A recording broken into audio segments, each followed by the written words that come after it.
Hi Gremlinos, it is Catherine, your favorite asthmatic, mostly 10-fingered chaos reader, and I'm here to ask you to give me a sign to show me what the theme of this vlog should be. Let us summon the spirits. Gremlinos, what will the theme of this vlog be? S-U M M E R W E E N. It's the Summerween vlog. Alright, now it's very, very hot in this room. We're under a heat wave. So now that you know the theme is Summerween, let's go get some pumpkin spice coffee. You'll see. We're in the kitchen, Gremlinos, and this is how I have pumpkin spice coffee in July. So this is La Colombe pumpkin spice cold brew, and it's from Ollie's. So if you've never heard of Ollie's, I don't know if they're everywhere. They're a closeout store. They basically sell things that haven't sold at other places, and they had a bunch in one of their, like, they actually have a coffee section. They had a whole bunch, and I bought them a little bit ago. I held on to 2 cans solely for Summerween, and so I'm gonna have one today. And technically I think the best by date is a couple months ago, but it's shelf stable coffee, so we're just gonna assume I'm okay. So I'm gonna get this poured into a cup. I have a very cute cup to match my ghosty shirt. Ghost shirt is courtesy of my wife Krista. She said I could use it. She also gave me a bunch of stuff I could wear for Summerween because she has a lot of like lightweight summer clothes, or lightweight spooky clothes, so I'm going to be wearing them. But yes, let's get coffee in a cup. It's so goshing hot. My hair's probably going to be up in every other clip. I could not find my hair tie. Don't even have a lot of hair, but I'm sweating through it. It's, I hate heat waves. All right, let's get coffee in a cup. And cup. It is Rottweilers and Ghosts. It is super cute.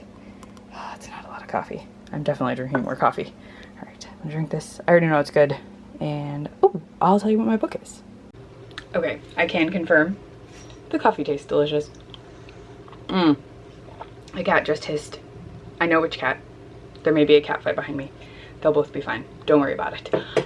So the first book of the vlog is going to be Joyland, which I'm using for the thriller or horror prompt. I believe this is like a mystery thriller. This is a Stephen King book, but it is from the hard case crime like series. He has written a number of these, and then it actually suggests a few by other authors by like in the same sort of collection. Yeah, some other hard case crime books you will enjoy. So like this is a whole like I'm gonna say pulp mystery. These do feel very inspired by the very like pulpy noir kind of stuff, especially the covers. I do love this cover. Joyland is set primarily at a carnival, and I picked this because the theme, or I guess an amusement park, carnival, amusement park, they kind of equate the two in this. So the theme technically of Summerween this year is carnival, so I did try and sneak in a couple books that fit the like overarching theme. Last year was vampires, and I read only vampire books, but carnival was a little trickier, so I only think I have 2, maybe a third that kind of fits the carnival theme of my 5 books, but I definitely have 2 that fit. So in Joyland, I've already read about 40-ish pages. We are following Devin Jones, who has decided to get a summer job at Joyland, and kind of the reason for doing that is his girlfriend said she got a job and then basically was like, oh, but it's here and I don't know that I'll be able to see you. Why don't you, and like he says he saw the ad for the job and she's like, yeah, why don't you go do that? And so a lot of this book at this moment in time is discussing his girlfriend, who he said her name so many times. Oh my gosh, Wendy. He has talked about Wendy a lot. Wendy basically ghosted him. So he is talking about her. This is told from the past. So Devin is recounting the events of that summer in, I don't think the year is on this. It was like the 70s. He is taking the job. He has not started yet from where I am. But the goofy thing about this book is there are absolutely no chapters. There's not a single chapter in sight. Every section, I'll go to the front so it's not really a spoiler. There's just sections broken up by little hearts, which is so weird to me. But Devin is an interesting character to follow. He feels a touch like a number of other Stephen King characters at this point. Not in a bad way, but you know how he has a number of characters who are like writers or professors or authors or something along those lines. Devin, while in college, does want to become an author. He's like, I don't want to be like a best-selling author. I want to be like a popular author, like someone whose books are like beloved. And I just think that's funny because Devin is also from Maine. So Devin is a little bit of a Stephen King insert character. But again, we haven't really gotten into too much. We do know, is it on the back of here? Oh, it doesn't. Oh, kind of. We have learned that a murder took place at Joyland in the House of Horrors, and that it's thought that the House of Horrors is haunted. And I won't get into it because the back doesn't tell you what occurred, just that there was a vicious murder. But I'm very curious to see where that goes.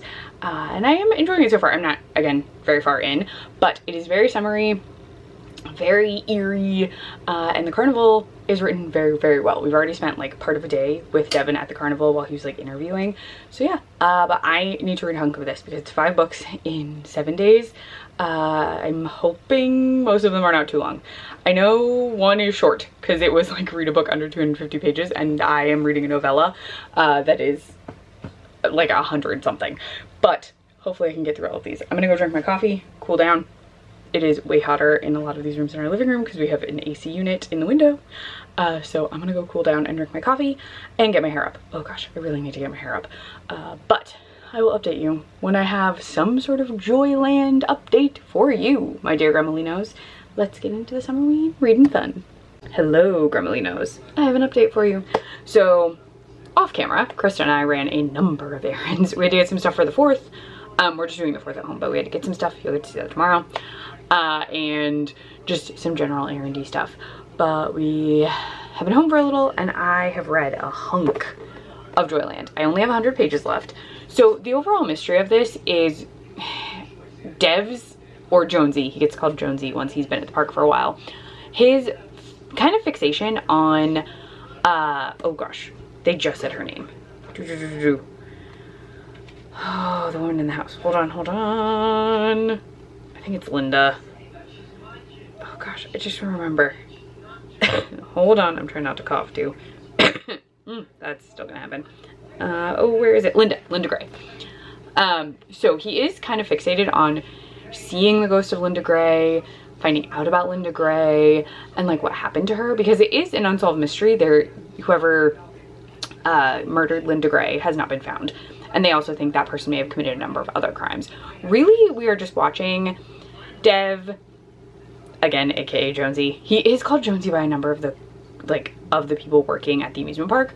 So that happens a lot as you're going. But really, we've just been watching his summer unfold. He recounted his summer. He became a hero over the summer. I won't tell you how, but he became a hero. Then he went on to stay past Labor Day. So we're actually in the fall. It's almost November, I think, at this point in the story.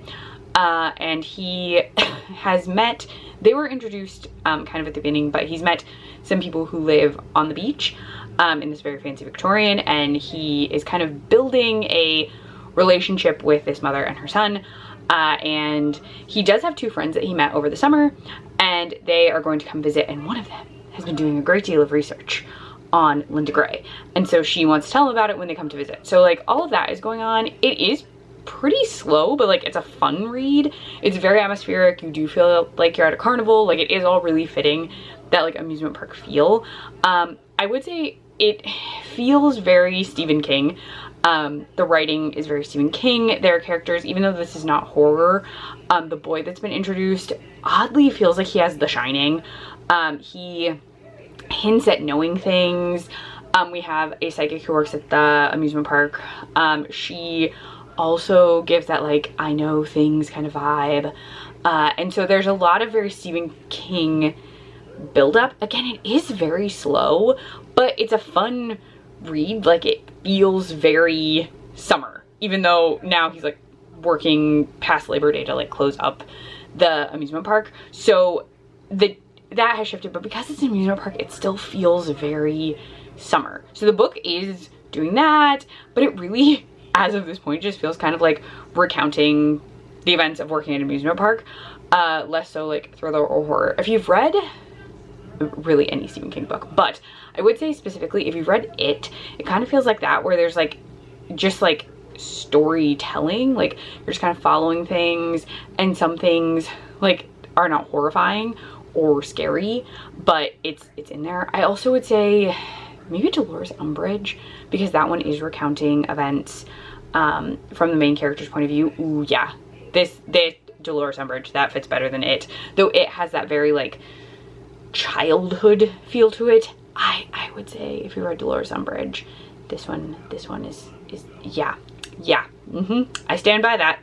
That fits with this because the character is recounting it to you as it is. But I only have 100 pages left, and like no one's really been in danger. There's been a creepy moment with the appearance of Linda Gray's ghost.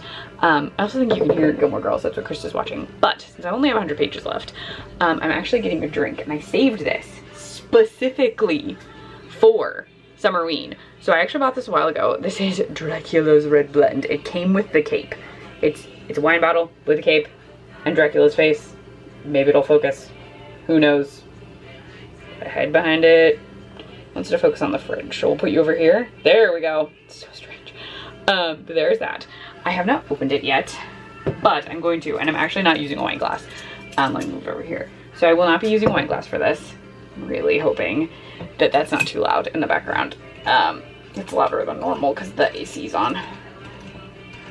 Hold on. Oh, I heard I'll ask your mom, which means, ooh, that's fun.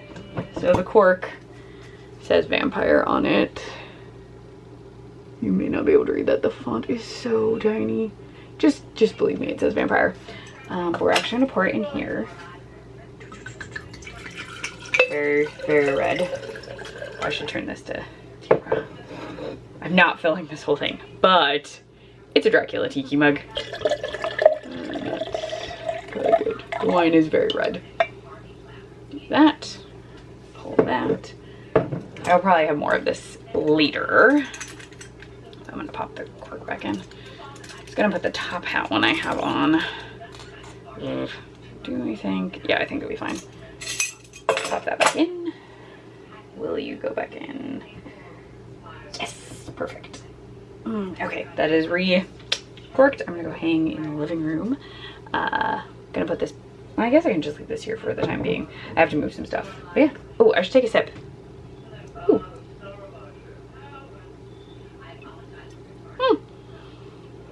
Standard red blend. Tastes almost like a cab. But I'm gonna sip on that and try and finish Joyland. And I will talk to you later this evening, Grimalinos. Oh, actually, I'm back. Sorry. Mostly because I keep forgetting to actually tell you what Summerween is in case you've wound up here but unaware. Summerween is a readathon hosted by Gabby Reads, and she does this twice a year, once for winter, once for summer. And Summerween this year is a week, so it's going from the 3rd to the 9th. And there are always 5 prompts. Some of them stick around every time, so read a book in the dark, horror or thriller book. Those are pretty consistent, those 2 at least. And then this readathon, the other 3 prompts are a new to you author, a book less than 250 pages, and a book with pink on it. I do have all my books picked out. This is the only physical book, so you're going to be seeing my iPad for a lot of this vlog. But I keep forgetting to tell you. So that's the reading challenge. That's what I'm doing. That's how I built my TBR. And I'll be posting on Instagram, which you would have already seen by the time this video goes up with all the prompts, because there's always like an Instagram prompt set and there's a bingo board. So I'm going to be trying to do all of that. But now I'm going to go. So I'll talk to you later this evening when I finish Joyland. Also, I lied. I'm back for a 3rd time. I just listened back to that clip and I completely called the Stephen King book the wrong name. It's Dolores Claiborne. Dolores Claiborne is the book I'm talking about. And I'm remarkably irritated because the character I mentioned is from a series that I don't support at all. I used to before I knew things. And I used to as in I was a child. Yeah, so now I'm irritated. Like so irritated. and I don't want to go back through and refilm that clip because it's a real big clip. So just know I meant Dolores Claiborne, and please ignore any other name I used for that book. I'm such a dope. I'm such a dope. But yeah, Dolores Claiborne is the book I'm talking about. And again, I'm not going back and refilming the clip because it was so long and I did a lot of things. So yeah, I'm a dope. Dolores Claiborne is the book I'm talking about. Dolores Claiborne. All right, now I'll talk to you later, Gremolinos. Hello, Gremolinos. Yes, I'm updating you in the kitchen again. It is later. Oh shoot, I forgot to turn on the light again. This will be fast. Just ignore the fact that I look a little bit like Two-Face, just in shadow. I have actually finished Joyland. I do see how this is technically a mystery. There is a mystery to be solved. I just feel like this is very low stakes until like right near the super end. And they haven't really set it up so that you could figure out who the killer was. This is one of those mysteries where only the character, aka Dev, can figure that out. Also, yes, I know I keep saying aka, don't ask me why, I don't know. But he's really the only one who's going to be able to figure out who the killer is. You do get that reveal that is very, it is handled. I did really enjoy this book. I don't want to say I didn't enjoy it because I did. I thought it was very atmospheric. It was the perfect way to like get into a summer carnival-y feeling. Like, this is a solid summer book. Now again, the book does technically move into later in the year because they're closing down the amusement park, but I still think it just feels very summer, and I would recommend it if you like Stephen King. I think if you don't like Stephen King, and I do enjoy Stephen King's writing overall, but I feel actually I feel like you've just like a slow novel, like a slow, you just want something for atmosphere where the plot exists but it is very low stakes consistently. I think this would be for you. This is a slow read. This is, well, I read it pretty quickly, but like, it's not a story that is going to keep you hooked because of plot. It's more just that it's an interesting read. Dev is an interesting character to follow, though I will let you know his fixation on Wendy at the beginning did bug me a little. He's like, I get that he wants to set the scene that he was obsessed with Wendy and that Wendy broke his heart, but because you know this is written, so at the back of this it actually tells you that this is being written by Devin in 2012, so it's the events of 1973 being told to you in 2012. So I'm like, could you maybe cut out a little bit of your fixation on the girl that dumped you? Maybe I would if I were you. But again, he's trying to set the scene, so I do get it. I overall did enjoy this. Again, it's a very low stakes thriller because no one is seemingly actively after anyone. The case they're investigating is long since cold. There is no family mentioned that they're going to be updating. There just is Linda Gray and wanting to know what happened to her or who committed the crime. And also really, Devin is very interested to see her ghost. And that I think is very interesting. I also think it is interesting that we establish a character who very definitely has what feels like The Shining. He has it. Is it The Shining? Yeah, The Shine. I think it's called The Shine. It's been a minute since I read The Shining. So I'm pretty sure, I think it's called The Shine though. I'm probably so wrong. Stephen King fans, I'm so sorry. I've already called Dolores Claiborne a name I did not intend, and now I can't. I think it's The Shine though.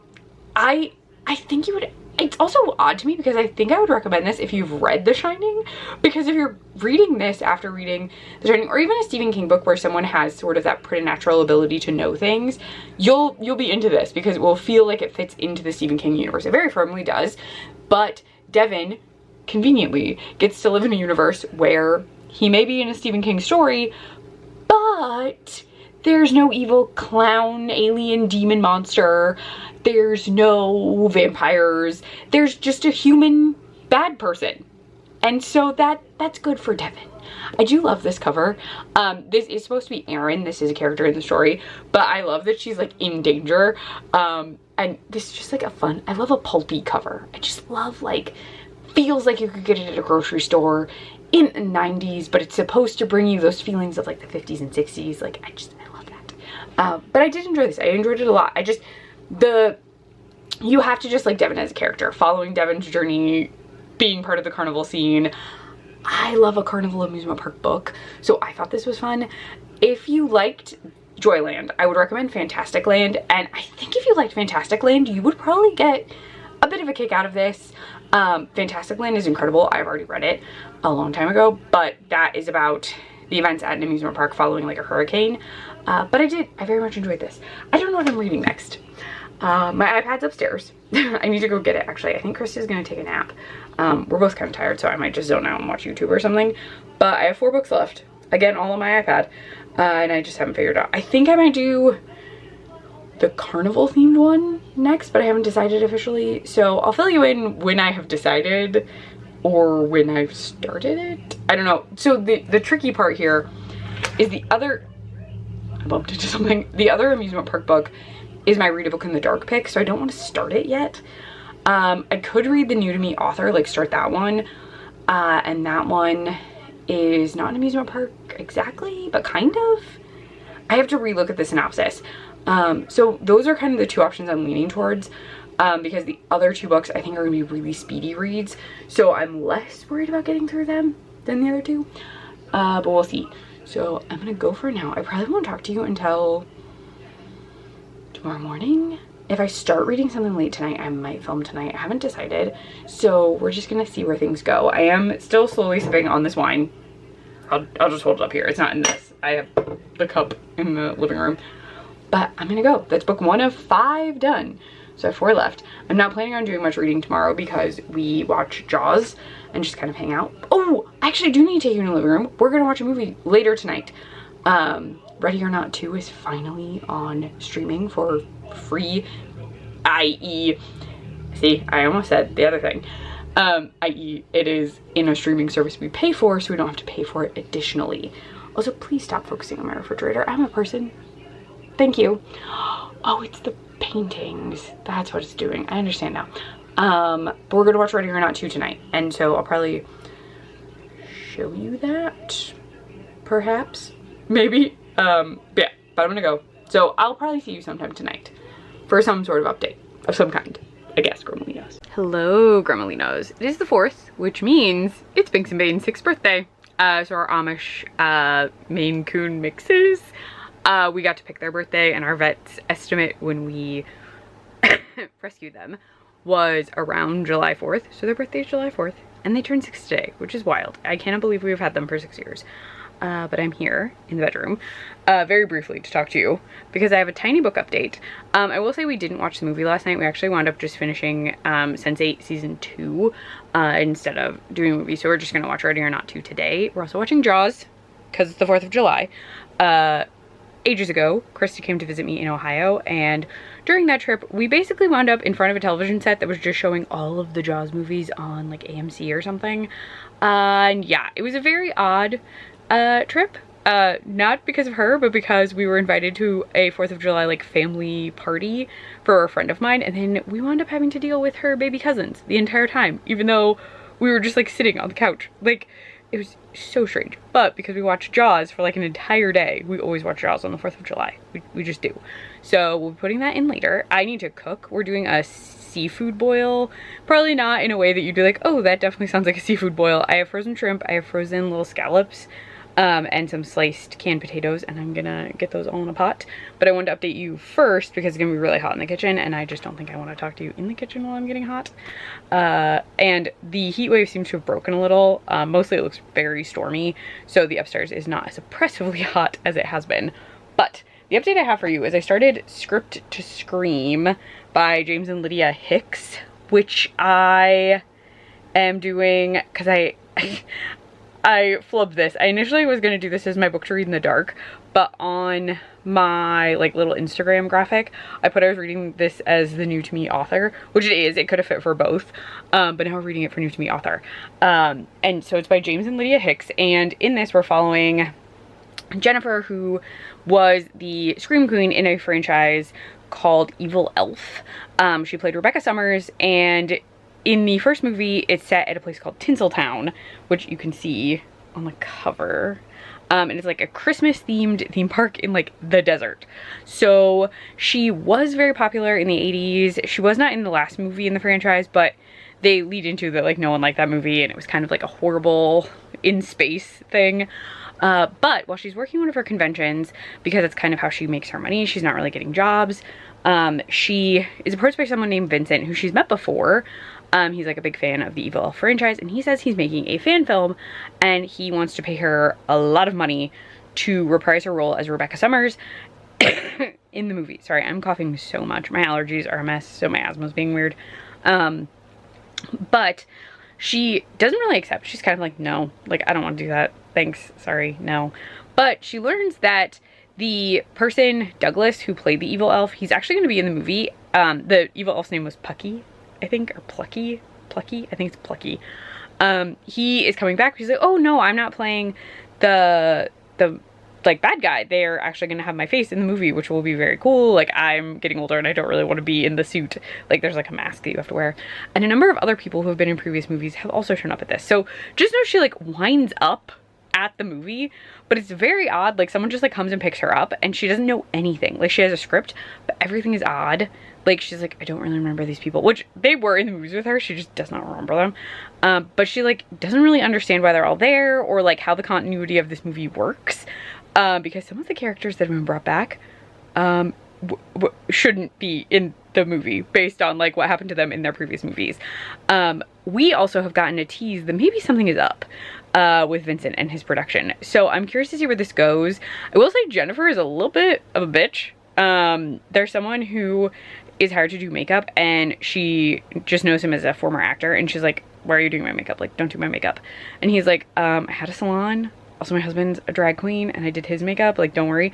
And then she's just like, I don't want to look like I was in Tu Wong Fu. And I'm like, madam, really? Like, she's just very rude. And also I'm like, drag queens do incredible makeup. Like, I could not do drag makeup. It's very detailed. It's very complex. I'm just like, who are you to judge, ma'am? Like, who are you? So that was irritating, but I don't think we're really supposed to like her. So I'm giving it a pass, but I still was like, meh, really? Do you think you're all that in a bag of chips?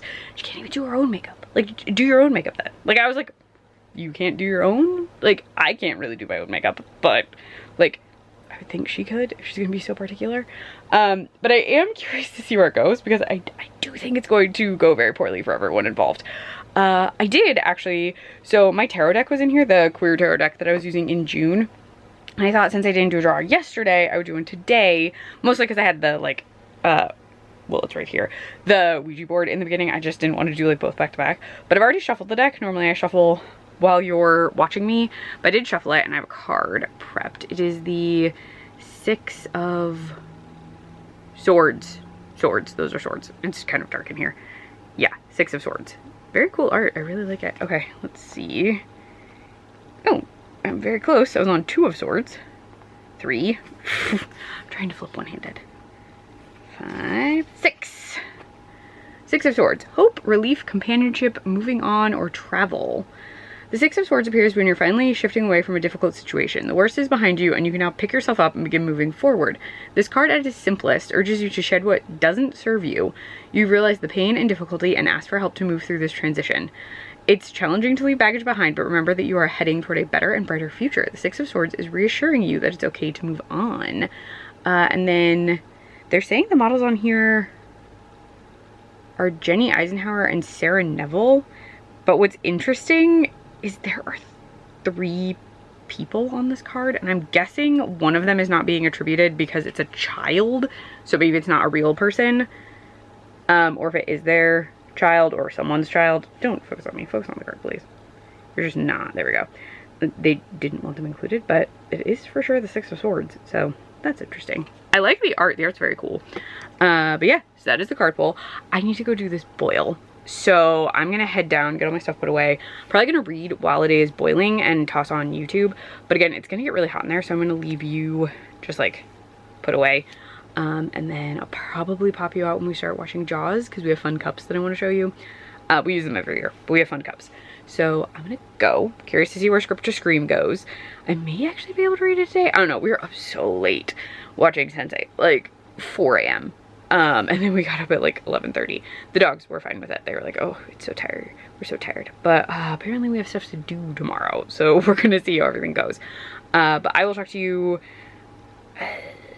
Maybe I'll show you the boy. I don't know what I'm gonna show you. I'll show you stuff today, random stuff. I may not have a book update. We'll just see where the wind takes us on this July the 4th. So I'll talk to you later, Grandmalinos.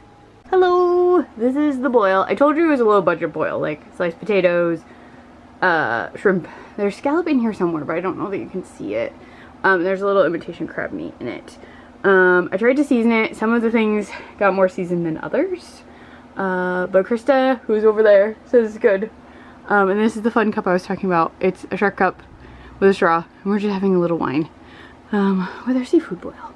And momentarily, I will show you what movie we're watching, because it's about to start. It's Jaws! We're drinking really loud so you can't hear the music! We're gonna watch a movie now. Bye for now! Hello!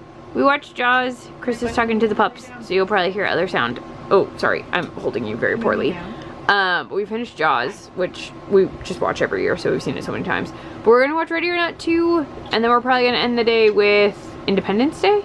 Of course, because he is the best president ever. There you go. Oh, I was literally gonna close up on Krista, and I realized this is zoomed so far in, and it would be terrifying. Yeah, bro, Rudy and I nose to nose. I will try. Hold on. Let me zoom out, so we're not dealing with chaos. Ready? Can I zoom? Oh my goodness! I didn't even know I could zoom that far. Oh gosh. I'm really just doing chaotic things. There you go. Let them know that they are going to be subjected to my home reno project. Yes. This is my only outlet from work. Yes. She has a lot of projects she wants to do. But they're hanging. But yeah, we're gonna watch the movie. So I'll talk to you later. Hello, my attorney, aka wife. I said that all I have to do is tell you this is spoilers. We started Ready or Not 2. Elijah Wood is Mr. LaBelle's attorney. Mr. LaBelle, the devil's attorney. And I'm just like, I understand the complexity of everything else. Like the families are together. Qualified Republics. No, but I would assume the devil would pay those off for you. Oh, maybe. Employer contribution. Correct. He would, and also probably pay the taxes on them. Oh, I will also get Kira. But yeah, so I'm just freaking out that Elijah Wood is playing Mr. LaBelle's attorney. The rest of it does make sense. Like a high seat has been opened. The families must play because the bride has screwed everything up, and so she voided the seat. Like it does make sense. But she can also take the seat. She can take the seat because she defeated a family. So like the seat becomes available because she has defeated a family and they must re-establish. Yes. So if she survives this, she becomes Mr. LaBelle's like primary contact. Like best person, I guess.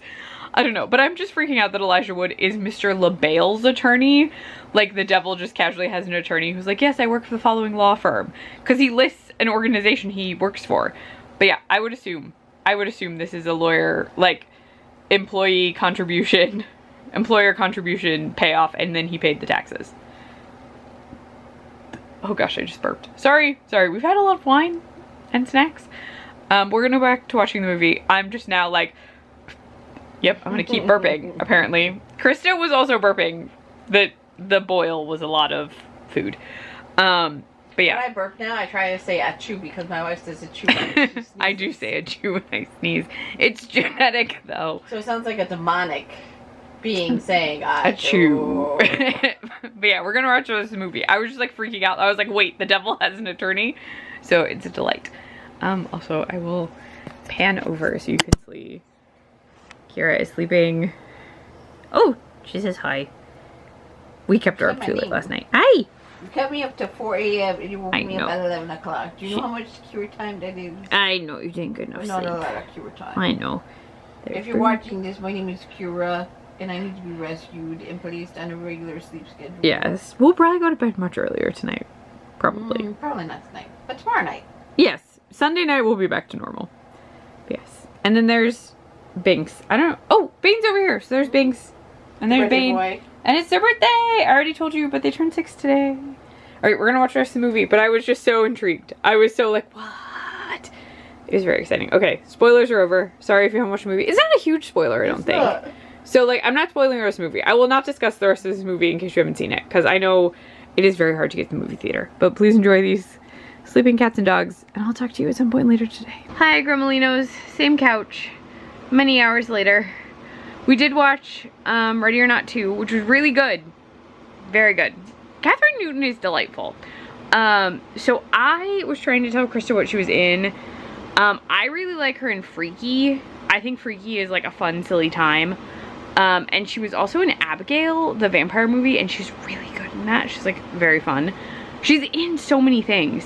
But Krista really liked her in that. She was saying that she did.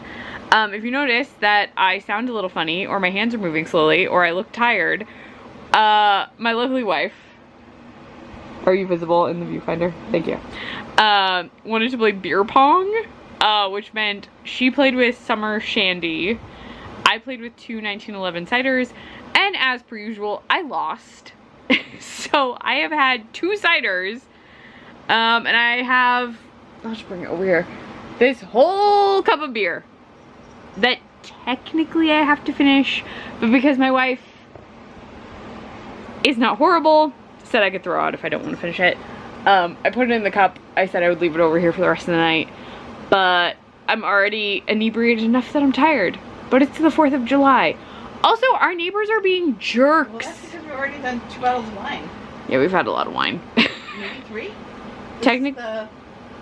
Technically, one was supersized, and I don't know how that equates. We had a barefoot. I had 3 cups of the red, and then 2 cups of the.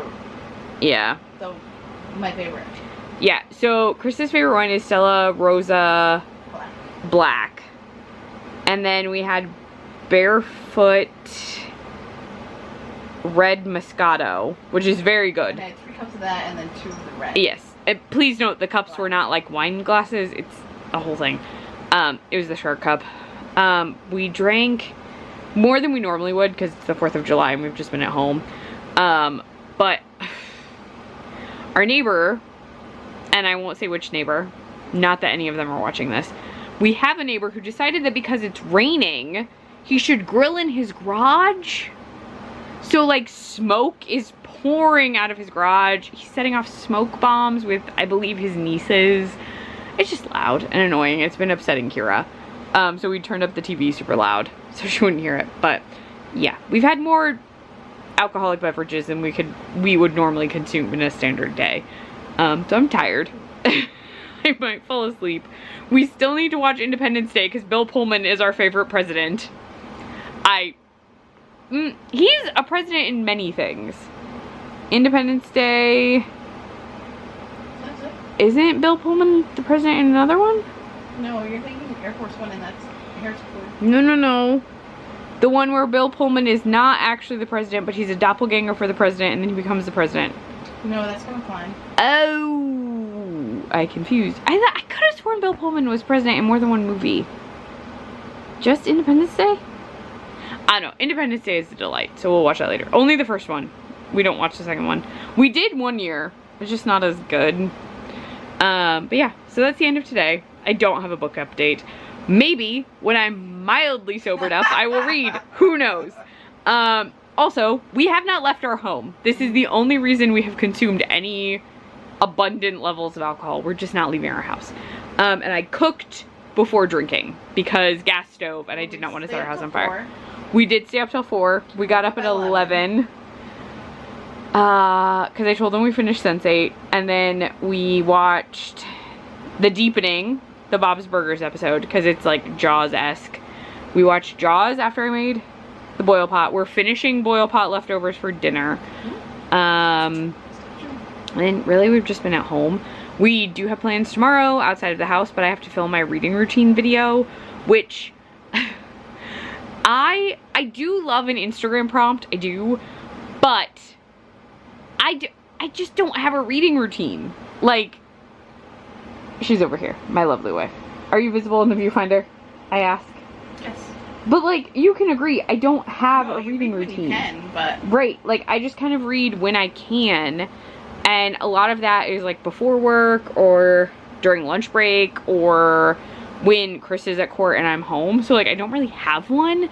I know a number of people do. Like you get your annotation supplies ready, you get a drink ready, you get your phone, you turn on certain stuff. But because I don't have one, the reading routine reel is like fun to make, but it is not entirely truthful because like I'll probably read tomorrow morning, but You read a lot last night. oh, I did. I read all of Joyland yesterday. Well, most of Joyland. 90% because I'd read a teeny bit. And I read a little bit more of Script and Scream, but not that much. So I don't really have that much to tell you. But I'll try and read at some point to give you an update. It's our first major holiday with new family anyway. Yes, this is true. So this is our first holiday where Chloe hasn't been here, so it's a little weird. But yeah, so we're just going through. Right now we have Gilmore Girls on to drown out our neighbor. But I'm gonna like go. I'm not gonna talk to you until tomorrow. Probably not even until we get back from my in-laws. But I'm gonna go. I will talk to you not on the 4th of July, Gremolinos. Good morning, Gremolinos. It is the morning of Film Your Reading Routine. And I also have to go to my in-laws. So I'm wearing long sleeves because they will inevitably want me to go outside while they smoke cigarettes. So I have this to cover my arms. I will also be wearing a hat and I will be keeping my hands like under the table. So that's my plan. I though need to get coffee. So I have cold brew in the fridge. Oh gosh, I didn't bring that over here. I'll show it to you in a sec. I have no reading update. I was so imbibed that during Independence Day, I actually fell asleep at the end of Project Hail Mary because it was free on streaming.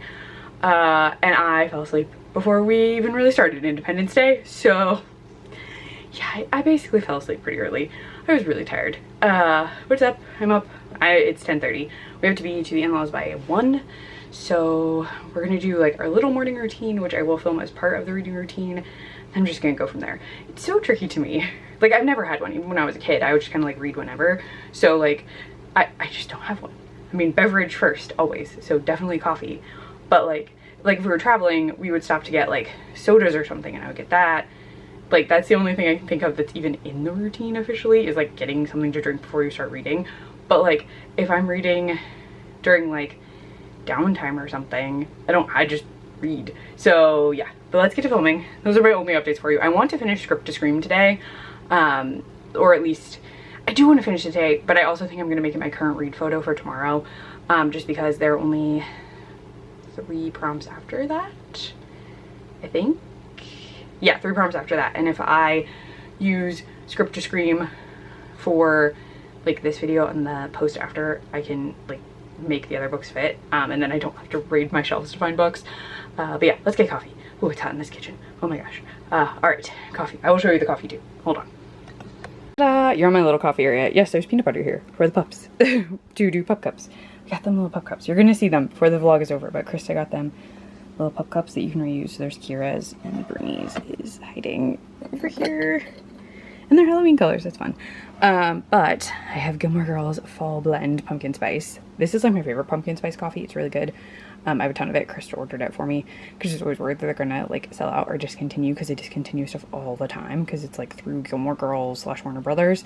But this is what I made.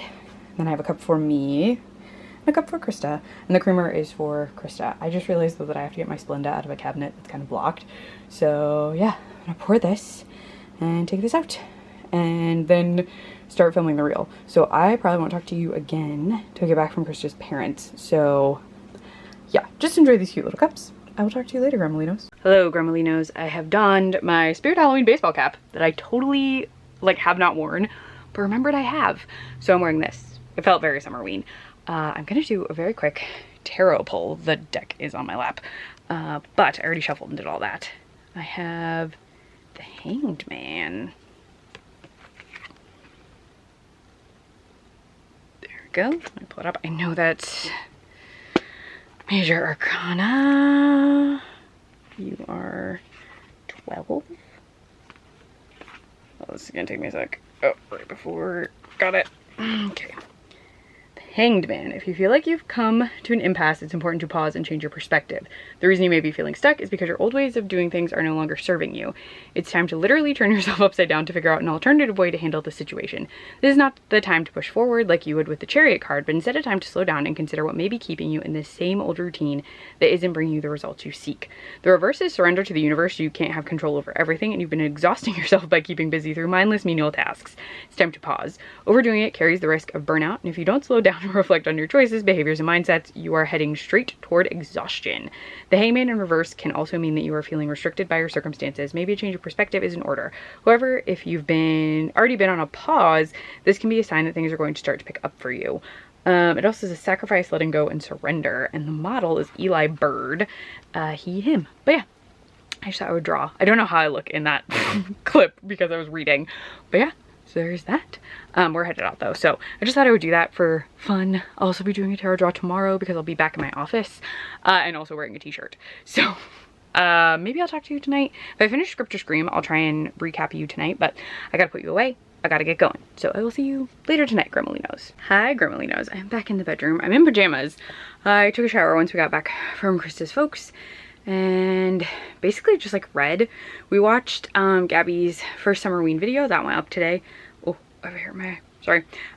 So we watched that while we had pizza for dinner, just like a flatbread pizza thing. And then Krista dozed off. The pups were napping after we took them out, and oh, I was gonna put something on my nose. Sorry, I'm very tangenty. But really we've just been chilling. I did finish Script to Scream. Ta-da!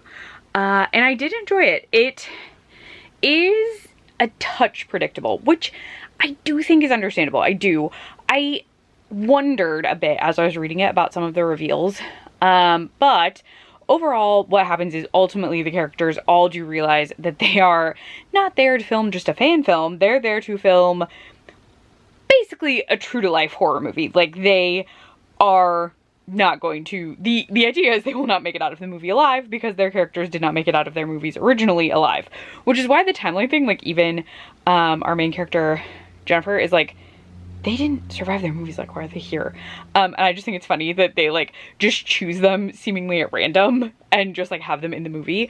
The script is constantly being rewritten, which is kind of, it speaks to the just like, the audacity of the man making this movie, Vincent, because he'll randomly be like, actually no, we've decided to do something else. And one of the things is definitely done because one of the actors is very much getting on his nerves. So he's like, oh, we've just like moved your scenes up. And you're like, oh, well, it's because he's a frustrating being, this guy. And that's all I will say. Someone's scenes get moved up. Jennifer was told that she would be done in a day, but her scenes keep getting pushed, and they get pushed to a point where she realizes like something is going on, and then that's where the like quote unquote real horror element comes in. The events are pretty quick once they get started, so it is kind of a slow build. The thing that tripped me up a little is we get like a tease that should, I feel like, reveal to the character something very bad is going on, but it gets kind of brushed off, and I was like, I don't know. That's a lot of disbelief on the part of the person, but yeah, for the audience, I think it shows like how gruesome things are going to be, like as you're reading it, but I do think it should have been a bit more of a giveaway, but it's fine. You needed us to continue and get them more like lulled in and had to build some stuff up. There is a sapphic element that becomes present in this, and it does apparently tie back to before the book. It connects to events from a previous movie where I'm just gonna tell you, Jennifer and Luna, who was in another movie, they had met and they had kind of had feelings for each other, and then that gets explored, which I did very much appreciate. I thought that was a really great like addition. I think I liked the book more with that included. I think if they had not included that, I wouldn't have been as interested. I did think the reveal of what's going on, they kind of make you think that perhaps there is some kind of supernatural entity involved, and that could be the case as you read. But I think if you like slasher movies, this will be a fun time. It is it feels a bit slow with the build up, and then like as we build up to the big stuff, and then the events, once they know what's really going on, do happen pretty quickly, which makes sense. But also I kind of wish that part had been drawn out a little bit more, and maybe the build up had, I don't quite know how that would have worked. But I did enjoy it. I think the setting of it being in the desert was great for Summerween.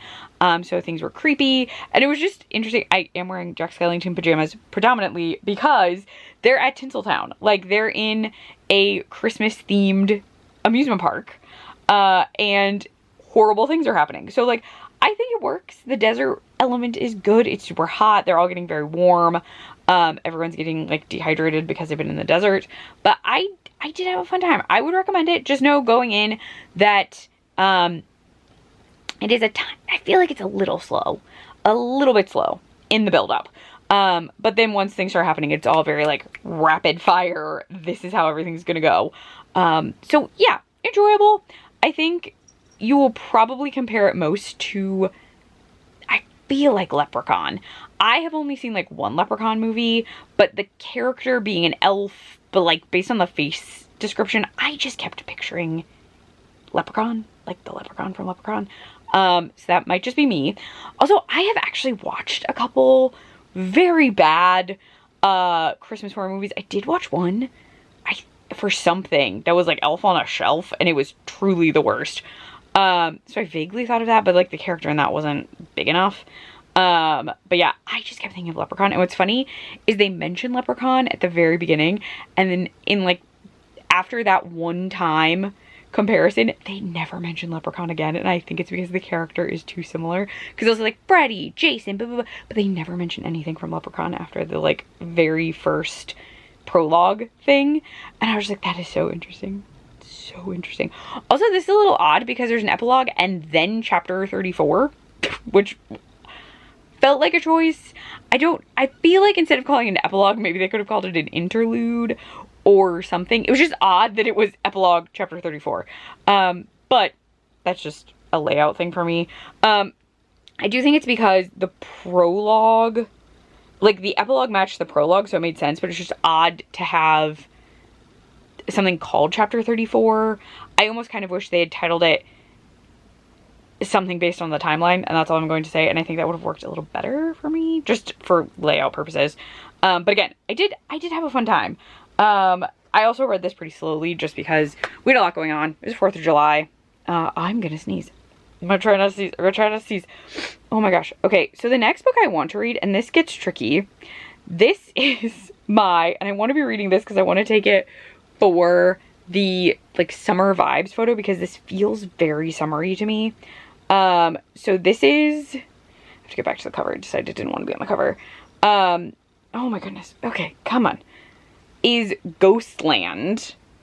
But because I changed everything up, Ghostland is my read a book in the dark prompt. Like, that's what it's for. So I don't want to start reading it until it's dark out. And because it's summer, it's light for a long time, and we're in the living room, so there's no curtain on one of these like windows we have because it's an odd shape, which means it's gonna be really bright downstairs for a while still. I am waiting for a grocery order. My folks very nicely gifted us a Walmart Plus subscription. It was on sale for like $49. My mom was like, oh, you should get that. Actually, I'll just get that for you, which was very, very nice of her. So we actually are having some stuff delivered, because I realized that Krista is very into Dirty Mountain Dew right now. Like, that's her favorite soda, and she is like almost out, and I realized it when we were headed back from her parents. So I was just like, why don't I just order it, because we needed to like take the dogs out and stuff.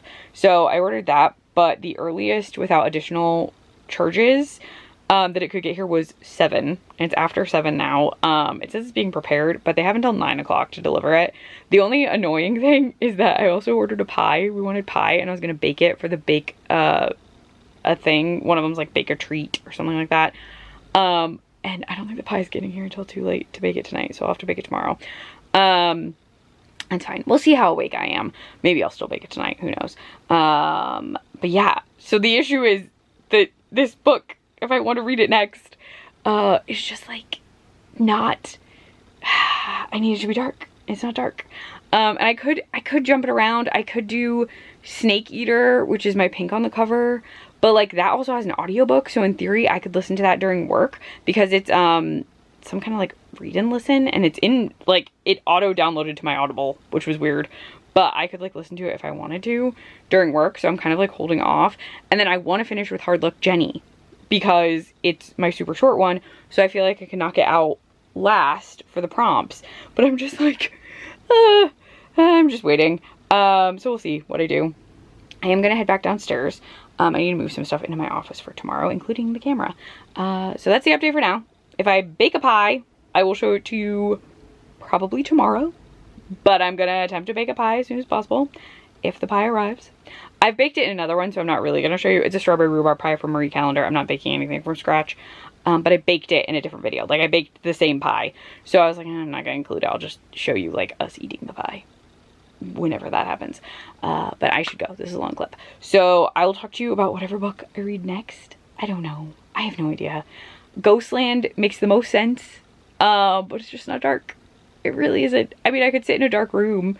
Our laundry room has no light coming into it. I could just sit in the laundry room and just read. I don't know. I have no idea. Okay. I'll talk to you later, Grumblinos. I'm also kind of tired. But yeah. So I'll talk to you tomorrow. Or if I start reading a book late tonight, I'll at least show you a clip of me reading in the dark just for fun. Surprise! It's pie! Literally, after I filmed that clip, everything showed up, like, all at once.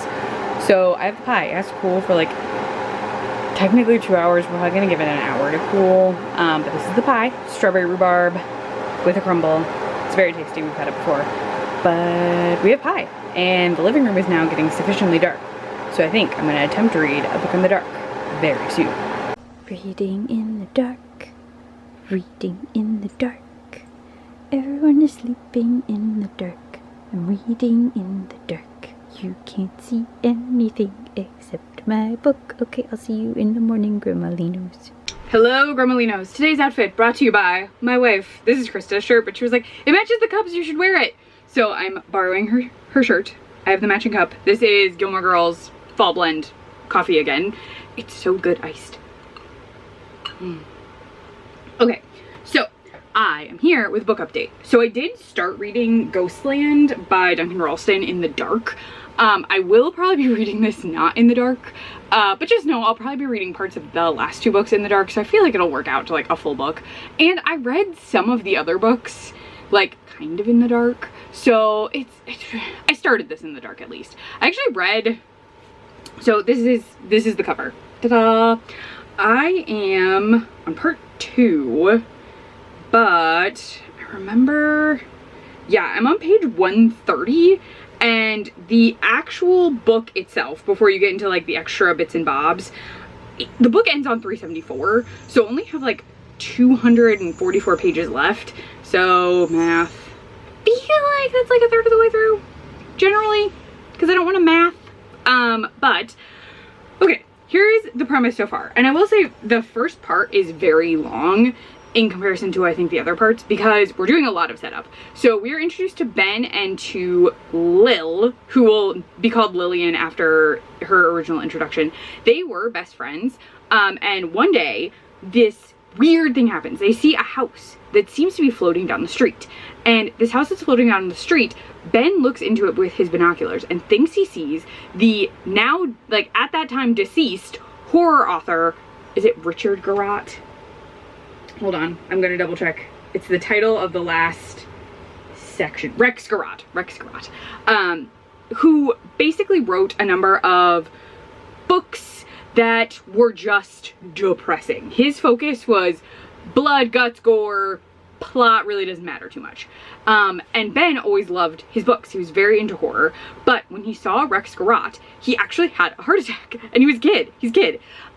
He was saved miraculously, and we're now a couple years later. It's now his and Lillian's senior year, but they're not really friends anymore because he was very ill. He is still recovering from this like unexpected heart event, and he sees Lillian. He like seeks her out. She no longer goes by Lil, she only goes by Lillian, and he's like, we have to go to Ghostland because Ghostland is opening. Now Ghostland, we are told, while like created by Rex Garrott technically and his estate, the science behind it was created by Dr. Amblin, and the entire park is set up in an augmented reality sort of system. There's coding and a lot of tech involved to allow you to see ghosts, but the ghosts are kind of like trapped. Think of it like Jurassic Park with ghosts. But it's not exact, but like they're confined. We've done some genetic augmentation, blah, blah, blah. This is like digital augmentation. I'm taking another sip of coffee. That is supposed to keep the ghosts where they want them. It also kind of renders them, like, it causes them to behave how the land wants them to behave. Do not try and break in here. I have a baby gate up in my door, and Binks is very sure that he needs to break it down to get to me, and I keep telling him no, but it's to cool my office down. Oh, and I need to charge my battery. So yeah, but obviously something has gone wrong while Ben and Lillian are there. They're also there with Lillian's therapist, who just says, call me Allison today, because she's like off duty. So they are with an adult, even though they're like probably about 18. 17, 18. They had a very bad event with a ghost. I'm also going to do a tarot card draw, so I'm like shuffling as I talk. And yeah, so we've gotten to this big, like, everything is horrible. He's gonna flip this gate. The ghosts have gone mad. Something's wrong. There's a code issue, a virus. It's dangerous. And that's where I am. It is interesting, and I could see as a concept the idea of augmented reality being used to allow people to see ghosts, or like some kind of ghostly entity. They're also saying that this has caused kind of a big issue for people, because if there is no afterlife and you just become a ghost, what does anything matter? But also, like, they can't prove that everyone becomes a ghost. It's just sort of like they have ghosts, but they're all very dangerous ghosts. Like, Rex Garrott only wanted kind of very, very dangerous things. So there's like an correctional institution, there's an asylum, there are murderers, there are gangsters. Like, it's all people who have done horrible, horrible deeds. And he wanted them to like roam the park.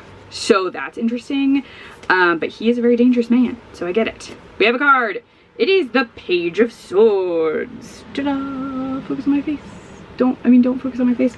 All right, let me grab this, because now I gotta charge my battery. But my goal is to finish Ghostland today. Where are swords? Where are swords? There it is. Oh, it's way back here. Running out of time. Curious, idealistic, enthusiastic. The Page of Swords represents a young, idealistic mind that's brimming with excitement and eagerness to learn, explore, and discover new things. Curiosity overcomes the Page of Swords, but it's often accompanied by stubbornness and a tendency to become detached from reality. Remember, it can be exciting to jump in, but you're a novice. Be careful not to ignore the possibility of trouble or the challenges that lie ahead. Taking risks and following the heart are things the Page of Swords has mastered, but that doesn't mean they always succeed. Keep that beginner's mindset to maintain optimism and enthusiasm, but try not to stray too far away from the realistic. Remain present and be wary of making hasty decisions. And then the reverse would be that you have issues following through with your ideas. And Minzu Chen, they, them, is the model for this. I do love the art. Okay, I gotta charge my battery, so I will talk to you when I have an update on Ghostland. It's pretty long. Don't know when I'm gonna get to reading, hopefully during lunch. But I'm gonna try and knock this out. I'm also making something very cool for dinner tonight, so we'll just see how things go. But I will talk to you when I have a charged battery and some sort of book update. Hello, Gremolinos. It is a little bit after work, not a lot of it after work, but I did plow through the rest of this during my lunch break. Really just like, anytime I had a second, I was just trying to get through this, and I get that the theme of this is like perfect. It's an amusement park with ghosts. It has that, like, is it 13 Ghosts? Yes, the one with the house. Right? I'm not making that. Yeah. I'm gonna have to look this up now. But like, you know the movie I'm talking about. It has Matthew Lillard in it and a number of other people. It's a classic. Yeah, 2001 film, 13 Ghosts. So if you know, like, in 13 Ghosts, the movie, there's a very loud truck outside. They can only see the ghosts if they're wearing glasses, like special glasses.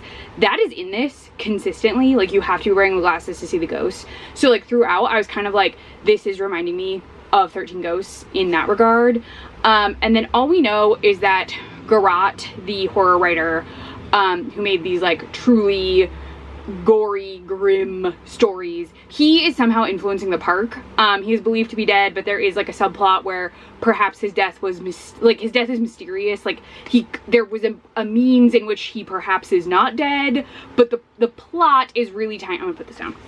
the plot is like really a like survive the events that are going on around you. This is all taking place in a very short period of time, which is why it is so strange to me that it is almost 400 pages. The book itself is roughly 400 pages, but there's a hunk of stuff at the end that's like teasers for the next book. There's a glossary that you are told you can reference, you don't have to. I didn't.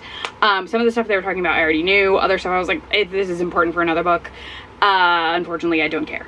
Ben and Lillian are fine as main characters. It is interesting to me that Ben has a heart condition because I just assumed it would be more of an issue. I feel like it's not enough of an issue. It does get mentioned a lot. But based on the explanation that Rex Garot, who is somehow connected to this park through all of this stuff, it's his house, it's all of this, blah, blah, blah. The setting us up that all of his stories are grim and depressing and like you can't expect things to go well as you're going through the story, that tone is there. And I also like, I just wanted to see what people had rated this book, and I did find out that Duncan Ralston apparently wrote some extreme horror book, and I can see that. But the issue for me with this one is there are some really horrifying scenes. There are gross scenes, there are creepy scenes, there are disgusting ghost scenes, there are disgusting death scenes. The plot is just too long. For a book where we are trying to get out of this amusement park and don't know if we can or not, it's just taking our characters what seems like a very long time. New characters are introduced basically just to redshirt them. We get to a point where I was like, well, obviously something is going to happen because Ben and Lillian are our primary characters. I won't get into that any further. But like, there are just so many characters that randomly get introduced and you know like something bad will happen to them because there's no point in them being in the story unless that's it. And like, it is fine. Like, the themed areas are interesting in a sense, but it just felt so long.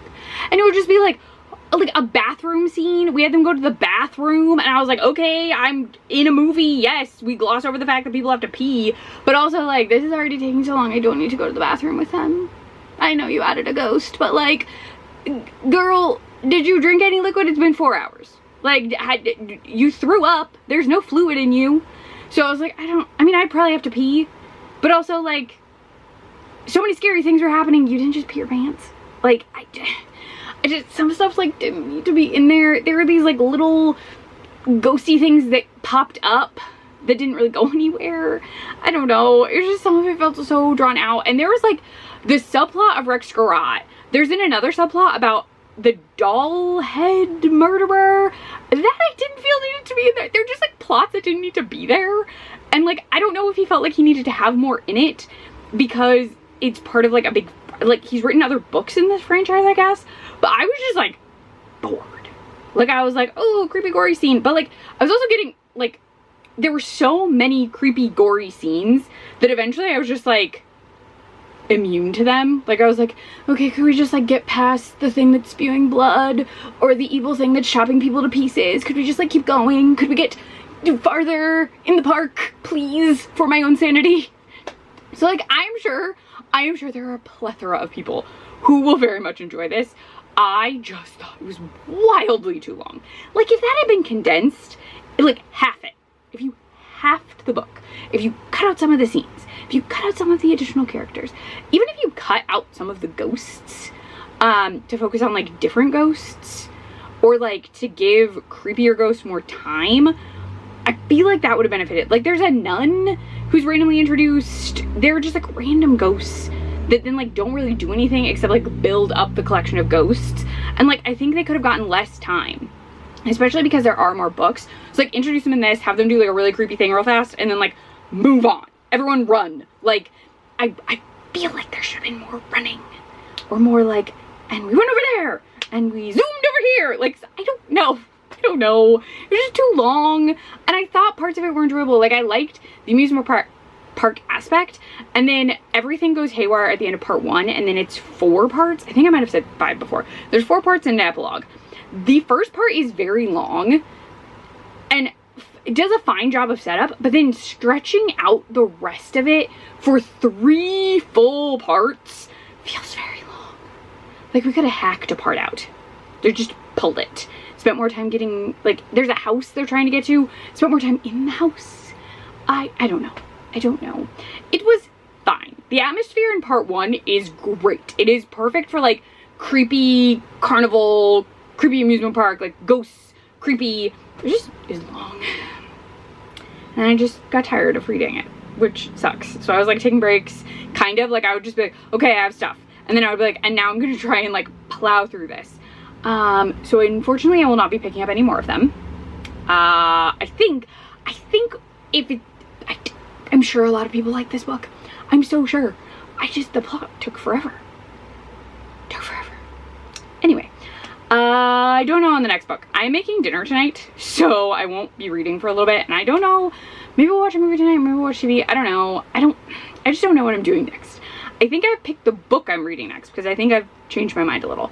But I'm not going to tell you that. I will let you know how dinner goes, because I'm making a crab rangoon pasta casserole that Krista found. I'm tweaking the ingredients a tiny bit.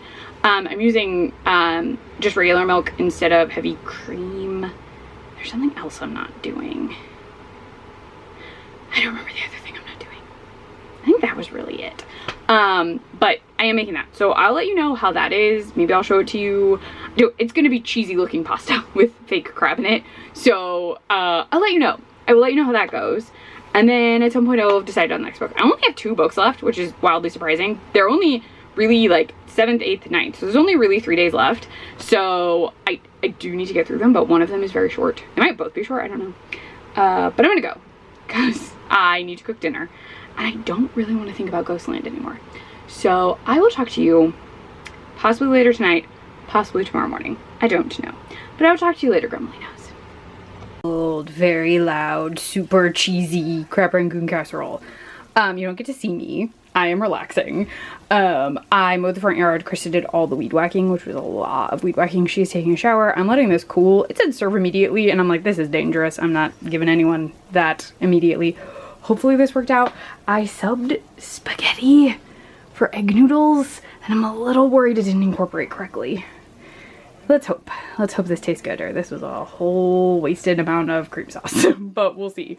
Yeah, I'm also sipping, I'll just show you my cup, a pineapple mango cider in my Hocus Pocus mug, which, oh, the cats are doing something, which is my favorite part of it. It's Mary. It's not gonna put, there you go, Mary on her vacuum. But yeah, that is the update. I'll let you know tomorrow if it was any good. My dear Gremlinos, I'm so tired, so hot. Hello, Gremlinos. I'm wearing Sam pajamas from Em & Sprout. This is like the only, this is discontinued, this design. It was randomly on sale 1 year and I bought it. The pants have the little pattern around Sam on them. They're very comfy. I decided I was gonna go with pajamas today because 1, the top is a regular t-shirt, but 2, Krista has court today and I was just like, I'm gonna wear lounge clothes for the whole day. Even though I have work, like I work my normal hours today. But I wanted to pop in and give you a little bit of an update. 1, pasta was very good, very rich. So I am glad that I subbed basically skim milk for heavy cream. Like, I don't even know how you would eat that if it had heavy cream and the cream cheese. Like that would be a lot. But it was really good. We're going to have leftovers of it tonight. And so it wanted you to add like sweet chili sauce, but there wasn't any around here. But Krista was like, well, I dip my rangoons in sweet and sour sauce, so we should try that. So that's what we're gonna do tonight when she gets home. Also, I'm using my Spirit Halloween coffee tumbler. Same coffee as yesterday. Not exciting. I have a tiny book update because I started Snake Eater by T. Kingfisher last night. In Snake Eater, we're following Selena, and she has gone to Quartz Creek to see her aunt. She kind of uprooted her entire life, grabbed her dog Copper, and was like, I'm going to my aunt's. Her mother has just died, and her, I believe, husband, Walter, they say spouse, so I'm going with husband.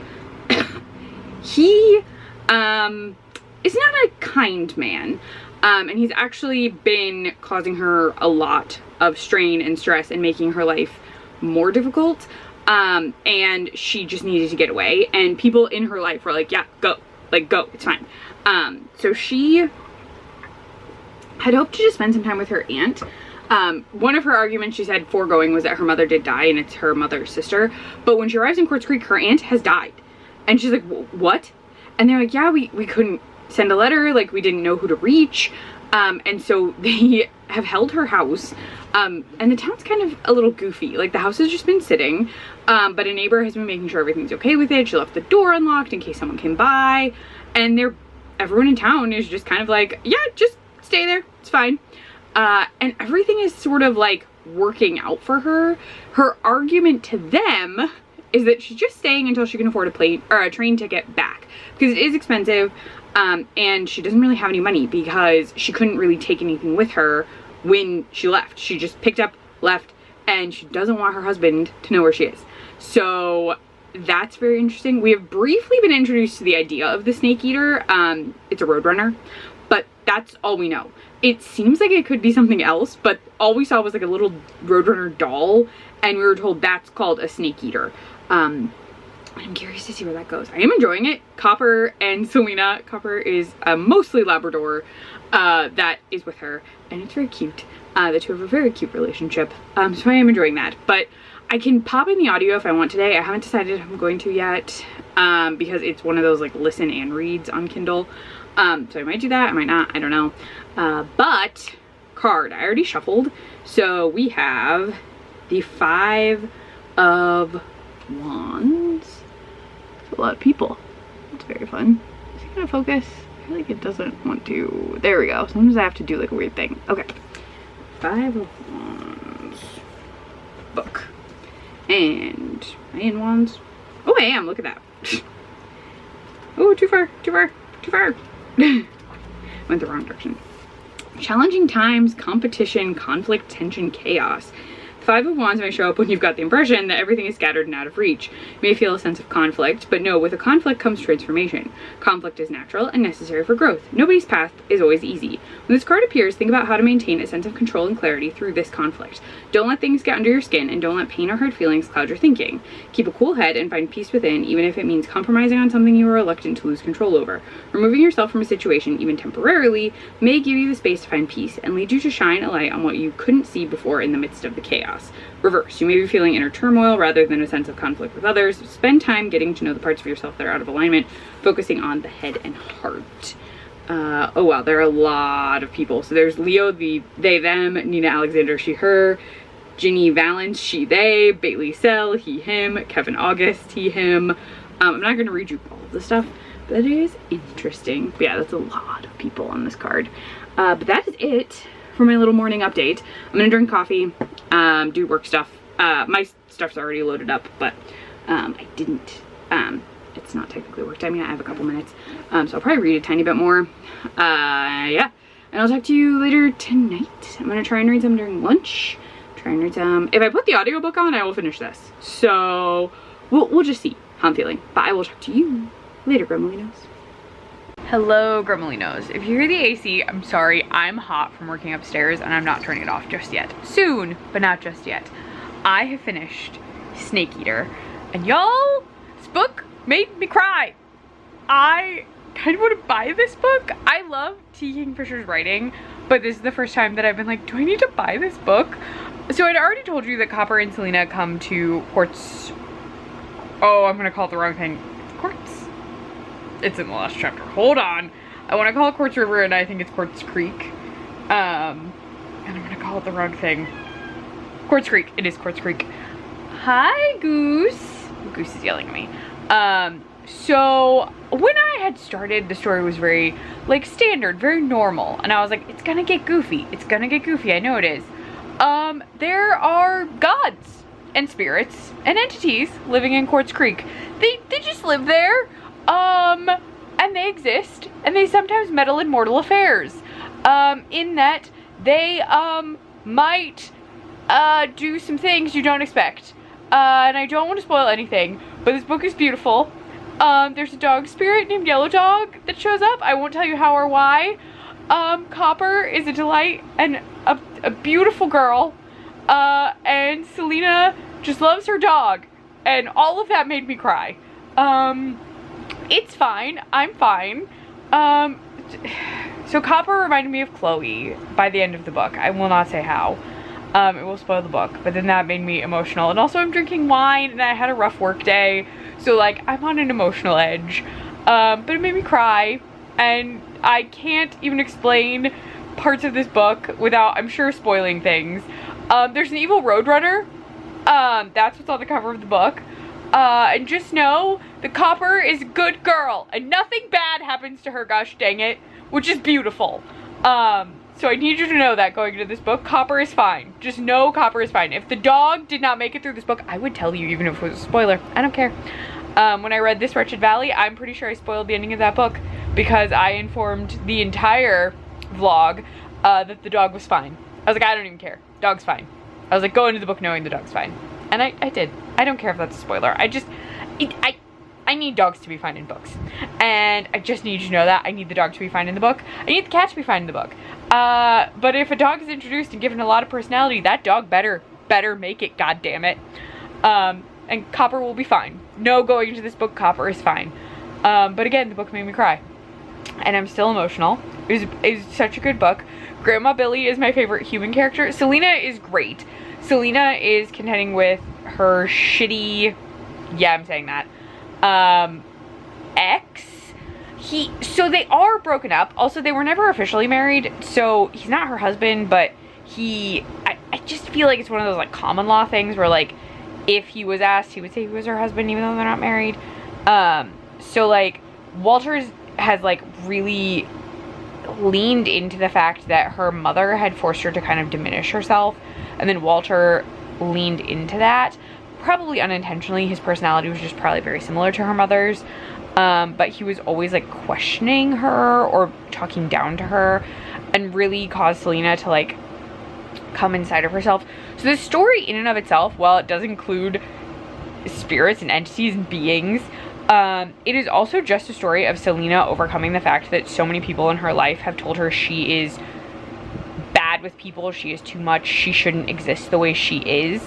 And her kind of pushing back against that by coming into her own once she is at her aunt's. Grandma Billy is wonderful. Love that woman to death. She would fight a bear for this girl, is what I will say. But Grandma Billy is wonderful. The priest is wonderful. The whole town is wonderful. It's like Father Aguirre, I think is how you say it. I listened to the audiobook for a little during work, and then I read it physically for the rest of it. I think that's it. I'm probably saying that wrong. And I apologize. I did hear it in the audiobook, but I just can't, like, remember it for whatever reason. This is beautiful. This is wonderful. I love this so much. If I rated books, I would give this 5 stars. I don't give ratings, technically. I only know if I, like, really like a book, if a book is meh, or if I don't like a book. Oh! That is a goose. Bruni? Nope. I'm gonna have to go because Goose just tried to jump on the couch. And Krista's not even here, so that's shocking to me. But she almost did, and then I think maybe I accidentally startled her because I wasn't expecting her to be standing there. But Bruni is, like, very aware of her, and I don't want him to bark at her. So I need to go talk to Goose. Just know, I loved Snake Eater. It is now my favorite T. Kingfisher book, which is saying a lot because I love the Sworn Soldier trilogy so far. The next book that we'll be reading is Hard Luck Jenny, which is the novella. So this is by, is it gonna focus? There we go. By David Sodergren. I have liked all of his standard books. I did not like Death Spell, but I will say I did not like Death Spell because it was an attempt at extreme horror, and extreme horror for me, real hit or miss. I don't typically read it, and his, I felt, really leaned into some tropes I was not a fan of. And I do think it is because his books are often compared to extreme horror because of the, like, death scenes, the brutality in them, but he, like, really leaned into some stuff that I don't like reading about. And I understand why, but, like, I don't want to read it. I have heard good things about Hard Luck Jenny, and I am very curious. I also need to read The Suffering. That is his other, like, newest book. I may throw that into a vlog later this month because I do want to read it. But yeah, so this is pretty short. It's only 118 pages. I'm gonna start it tonight, see if I can finish it. Krista is at court. I'm gonna get a little more wine. But I need to check on Goose. I did not mean to startle her, but she just popped up like a little meerkat. She does that a lot. We call it meerkatting. She actually sits on her back legs and does, like, a little thing. So, yeah. Anyway, please read Snake Eater, especially if you have dogs. It was beautiful and wonderful, and I loved it. But I'm gonna go. I will talk to you probably when I finish. Hard Luck Jenny. I don't see how I would be able to explain it to you. I'm not even giving you a synopsis. I just know it's called Hard Luck Jenny. It's a novella. It's by David Sodergren. Go into that idea, Bruni. Stay where you are. I gotta go. I'll talk to you later, when I have an update on Hard Luck Jenny. Well, in a shock to us all, I have finished Hard Luck Jenny, which is my final official book for this reading vlog. I'm just gonna hold this here for a moment. It is very short, and it's David Sodergren, so it's relatively fast-paced. How does one explain this? We followed Dennis, who, much like myself, frequently has to pee. He basically has to pee like every hour. I'd like to think that that I don't pee that often, but in the summer I definitely do pee more than normal. Not that you need to know that, but I try and stay very hydrated. So it just made me chuckle that he was like, every hour I have to go. So yeah, he goes to visit his mother. She lives about 5-ish hours away from where he and his wife live. And he is driving back and he desperately has to pee, but there's a detour. He winds up at a pub where they inform him it's a wake. He has wandered into the wake of poor Colin, who is Jenny, also known as Hard Luck Jenny, Jenny's husband. This is her third husband to no longer exist in the year. And then things just take a very weird turn. The town is very strange, the wake is very strange, and Dennis is in danger. There's a lot of Sodergren level gore, and Jenny's family, everyone's weird. Just know everyone is weird. In a lot of story, everything is weird and gory, and it's well done. But know that Dennis is dealing with a lot.